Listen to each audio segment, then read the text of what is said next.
call Mr Quilty. Thank you, Acting President. I will be brief. Last Saturday I spoke at the conference of the Victorian Ratepayers Association. The ratepayers of Victoria should perhaps be referred to as the great ignored. They stump up the cash to pay for everything that councils do, more and more every year, but then they get pushed to the back while small but vocal interest groups advocate for how the money should be spent. As a former councillor myself, this is an area I take special interest in. When you vote for Liberal Democrat candidates in local government elections, you know you're voting for someone who will always oppose wasteful spending and rate hikes and will not participate in woke or culture war nonsense or pandering to special interest groups. Our focus will always be the ratepayers and fighting to get them value for money.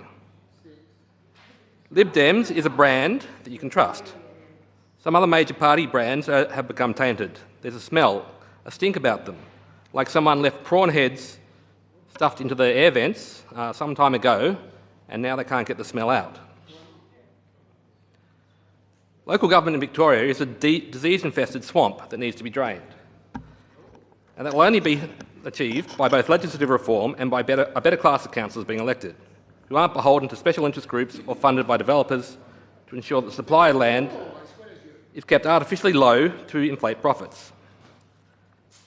The Local Government Act introduced by this government in 2020 is seriously flawed legislation that stripped even more power from elected councillors and handed it to unelected staff.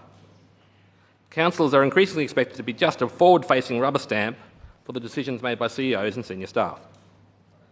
The new Act also increased the tools of secrecy used to hide from ratepayers what is going on and how money is being squandered. And it fiddled with the electoral system to make it harder for minor party and independent candidates to be elected. When the bill was being introduced, the Liberal Democrats proposed amendments, sadly defeated, including ones that would stop councils using commercial incompetence to hide the details of pretty much every contract they enter into. Far too many decisions are hidden in confidential meetings. Until we can shine sunlight onto the dodgy decisions councils make, bad behaviour will continue to thrive in the shadows. Now, the thrust of this bill is to set up a standardised hardship payment plan for rates. In general, the bill will make it more difficult for councils to go after people's property when they fail to meet rate payments on time. This change feels a bit like the short-term registration payment option the government implemented a few years ago. It's a good change, but it speaks to a more worrying underlying problem. Payment plans and short-term payment options are necessary because fees and charges are not affordable.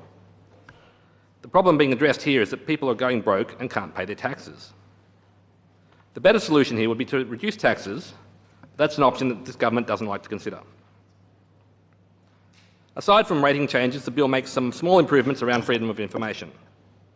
The changes clear up a legal ambiguity that councils were using to keep information confidential, but it's just a small tweak at the edge of a pile of bad behaviour. Councils continue to keep far too much information secret from the public. As I said, commercial incompetence is routinely used to cover up expenses and to obscure blunders.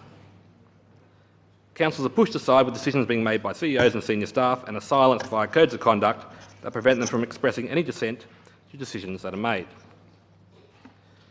Is it really a representative government when your representative isn't really making decisions and isn't allowed to talk publicly about those decisions?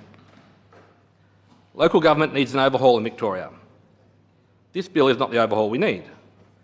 We will support it, but you're just tinkering around the edges of an out-of-control problem. We need serious local government reform, and this is not it. Local government is a swamp that needs to be drained. I note the Greens proposed amendments to the Act. The Greens are not normally known for wanting to drain the swamps. They're more generally into preserving the wetlands instead.